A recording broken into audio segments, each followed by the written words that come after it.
Alright, so I wanted to make a quick video about Dolby Atmos and talking about what exactly it's about, what it does, and how could it benefit you as a listener, artist, and as a mixing engineer. First off, as a mixing engineer, I think it could help you straight up by just providing your clients with another way for them to buy things from you. And the whole goal behind mixing is to get money, obviously, and for the love of the game, but most importantly for mixing. So if you can have a Dolby mix, that provides more things for your clients. As a listener, listening to Dolby Atmos, in my opinion, is like the next best thing. And in my opinion, I think Dolby Atmos is the greatest advancement in music since the move from CD vinyl cassette to digital, and I believe it's only up from here. I'm not even sure if music can get much better or if it needs to. As an artist, it allows you to create in a whole different way and showcase your music to the listener in a completely different way. For example, if you have a lot of background vocals, or if you're trying to create a mood, you can help create that mood a little better. The mixing engineer can pan things around in a way that conveys the mood a little better. Let's say you have an emotional track. You can have everything start in the center and just be like talking in the center, like dialogue. Like I'm talking, if you look over here, this is like the person like right in the center. And you can have just that, and then everything moves all the way to the back end in place. It can create emotion and a build up, especially for electronic tracks and hip hop tracks and pretty much anything. Rock tracks, you do some crazy panning. Like I'm gonna show you when I mix for my boy Noose. I just think Dolby in general is one of the best things to come in music, and I'm glad we can have it. And basically, I'm gonna explain how Dolby works. So how Dolby Atmos works is it's basically an expansion of traditional surround sound. This is the bed and this is objects. I'm gonna go over bed first. Bed is a typical file format you see. You see 7.1 surround. That means there's 7 horizontal plane channels, meaning left, center, right, left side, left surround, and right surround. That is the 7, and the point 1 is the subwoofer. Dolby Atmos expands upon this. It can go up to 9.1.6, and the great thing about this is it adds height channels. So not only do you have the left, center, right, left side, left surround, right surround, but you also have, well, and a subwoofer, but you also have up to left height, right height, left middle height, right middle height, rear left height, and rear right height. Basically, that is, if you look at it from here, you can see this is the heights. If you look at it from this view, it would be left, right, as you can see. Or if I look at it in a different view. So we're going to go to the Dolby Atmos room setup. Basically, so you can see our room be set up. This is the left. This is a traditional 7.1 surround. Left, center, right, left side, left surround, right surround. That's traditional 7.1. However, Dolby Atmos introduces front, middle, and rear heights. These are extra ones that go up to 11.2, but that's more for movies.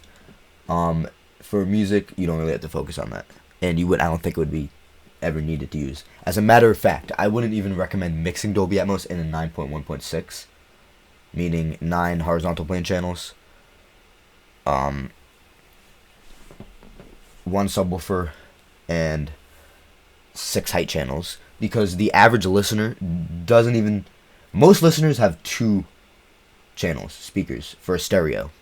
That's the idea behind having a Dolby mix sound like the stereo, just expanded into the space to build the emotion and to immerse you and make you feel like you're in the center of the music. What I'm talking about is background vocals flying around you. You hear all the instruments in different places instead of having to have it crammed into just 2 channels, left and right. I wouldn't even mix in with having a subwoofer on because, again, not every listener has a subwoofer. So I would barely, unless it's like cinematic effects, I would barely put things into the LFE channel.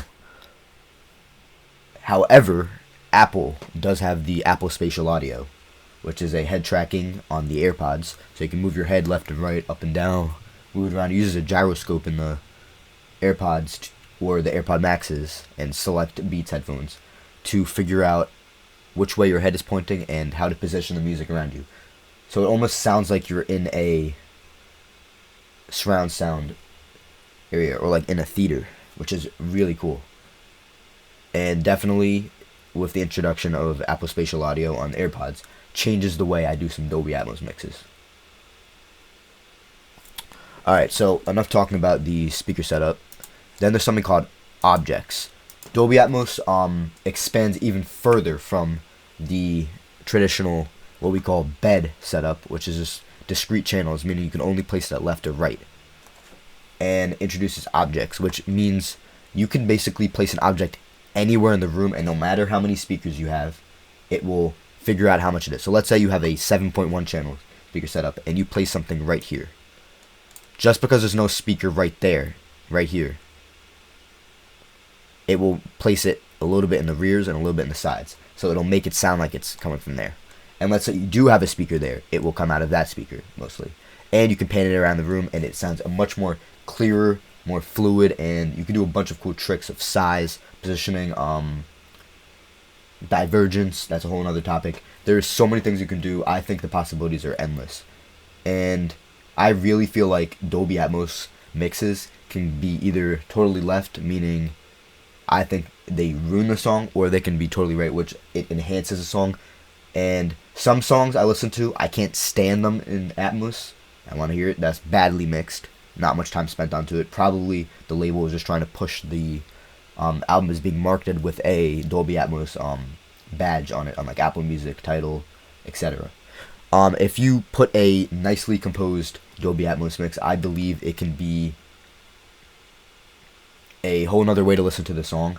And from my personal experience, when I've listened to songs in stereo and listened to some songs, the same exact songs in Atmos, I never wanted to listen to the stereo again. I only wanted to listen to the Atmos because of how amazing it is. Okay, so we're going to take a look at some mixes and talk about them a little bit. So for example, we're going to do this Forever Bodega World. I made a video on the mix of this.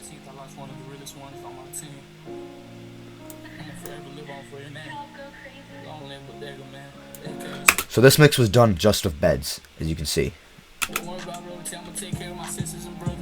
Now, you can't hear it since I don't have it set up to record. I'm going to put it on binaural so you guys can hear the Atmos in the future when I make Atmos oriented videos. But for example, this is done in just bed. It sounds great. But however, you're going to listen to the song. Not too much is going on. It's pretty much just a couple loops, some drums, and lead vocals. However, if I open up another song, for example, I'm going to open up a song called Lover and a Liar. It's off of my album with Wild Chino. Lover and a Liar. Okay. So, we're going to take a look at this.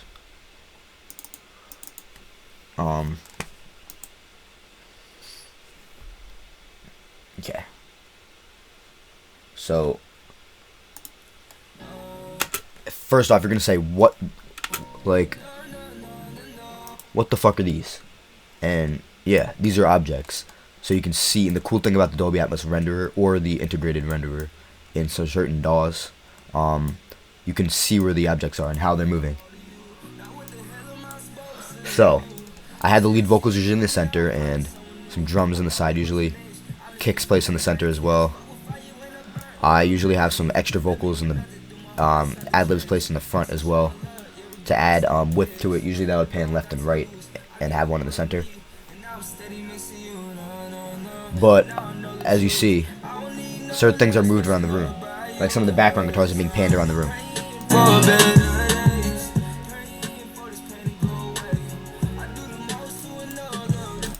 mean, I think this is beautiful, being able to do this with Dolby. I mean, you can't do this with any other program or file format. It's amazing. See everything being panned around the room. The size makes, basically, the size of it. Like, picture the room. The closer it is to a discrete channel, the louder it'll play out of that. The size will make it play out of more speakers at once. I can go into depth a little bit more with that. I think this is amazing how we see all and hear everything. This is a person. So basically, where you see it around here is where you're going to hear it. You can see it in a room too, like a movie theater setup. And see binaural settings. We can go over that. So basically, when you're listening to a Dolby track, some services like Tidal don't actually play out of discrete channels, like 7.1.2, 7.1.6, whatever it is, like Apple does. Especially if you're listening on a 2-channel, usually headphones, which is what it's optimized for. Is it's supposed to create that spatial effect. You can choose between off, near, mid, and far. Far will sound like it's literally far away from you. Near will sound like it's right in your face. Off will sound like regular stereo. So for example, if you pan it from left to right in an off setting, it's just going to sound like it's panned to left like in regular stereo. However, if you pan something with the far setting from left to right in the rears, let's say, it's gonna sound like it's flying far away. Mid, as you can imagine, is right in the middle. Mid sounds natural for a lot of things in Dolby, especially when listening to it on a 2-channel binaural track. There's also groups. I didn't use standard groups on here, but you can make groups. So especially when you're working in the DAW, you can see the names of the tracks or objects, whatever you want to name it, and that's great.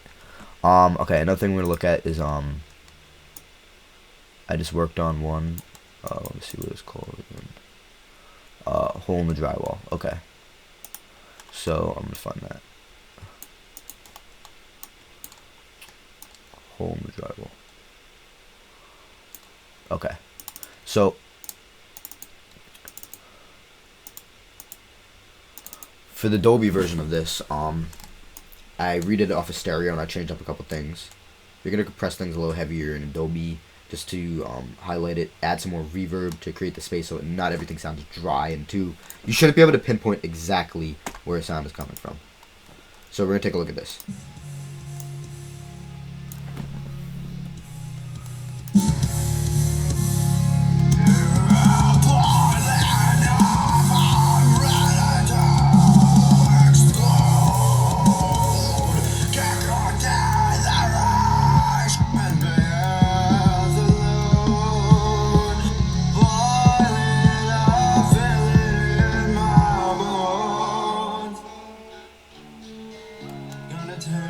So you see on here, these are the rear channels. I've used some panning plugins that, such as Energy Panner and Brightness Panner, that moved around the room on a bed setup.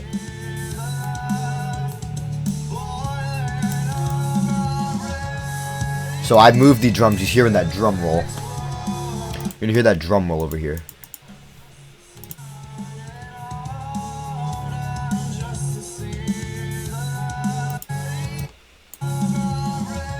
To the rears, I pan the drums around the room. So that's a really cool effect you can do, for example. And I place the vocals around here and a bigger sound, so you kind of can't pinpoint it. I also put it on off, so it doesn't sound any depth when you're listening in the binaural. But I also put vocals back here with the far setting, so it really sounds in front and far. Some of the vocals.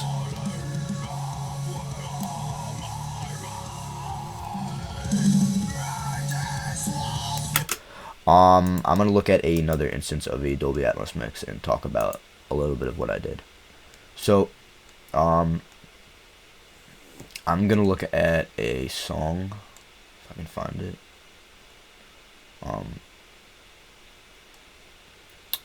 Where is it? Called, where is it? Shoot, no, I can't find it, of course. Okay. No, it is. Okay. So it's called Zelda. I worked this with Snook B. So we're gonna look at the final Atmos mix of it. The one that's on streaming right now as Zelda Remastered on all platforms. Dolby's obviously only on the ones that support it, like Apple Music and Tidal. We're gonna take a look at this stuff. Okay. So I have some of the dialogue. If we look, I might even have the DX dialogue.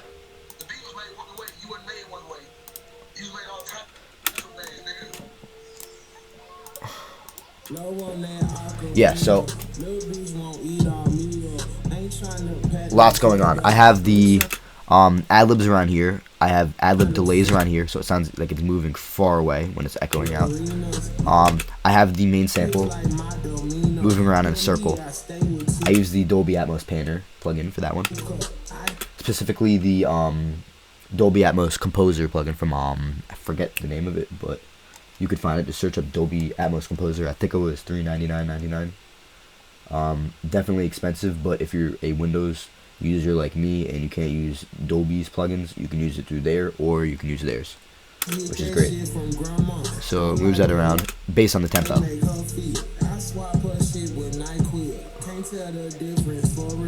And I have the lead vocals here, and I elevated the hi-hats a little bit and put it up here. On the beds, I put some reverbs to spread it out throughout the room. So in a Dolby Atmos environment, contrary to what you're probably thinking, if you're going to expand the space of reverb, the way it works and the way we've engineered it is to be from the front of the room to bounce off the walls. However that works. I'm not going to go into depth of that. That's another video and a little more of a technical one. But sound, and especially reverb, sounds best when it comes from the front of the room. So I spread it out using a up mixer. I like the S1 360 Imager. Great plugin. So it's basically playing mostly out of the front, as you can see. And I have on the bass a little bit of the LFE. See the objects. That's something you could do. But generally, when using Dolby Atmos, I believe that it is such a great tool, and not just a great tool, a great way to listen to music. So I think that if everyone can make Dolby Atmos standard, and even Spotify supporting it in the future, that would be great. And there's even benefits for the platforms. It's in high enough of demand that Apple is paying artists double royalties for songs that have Atmos, showing that there is a demand for it. And Apple's smart. They know it's going to be the future of music. At least they think it is, and I do too. And they're going to be paying artists more and encouraging them to use Dolby Atmos.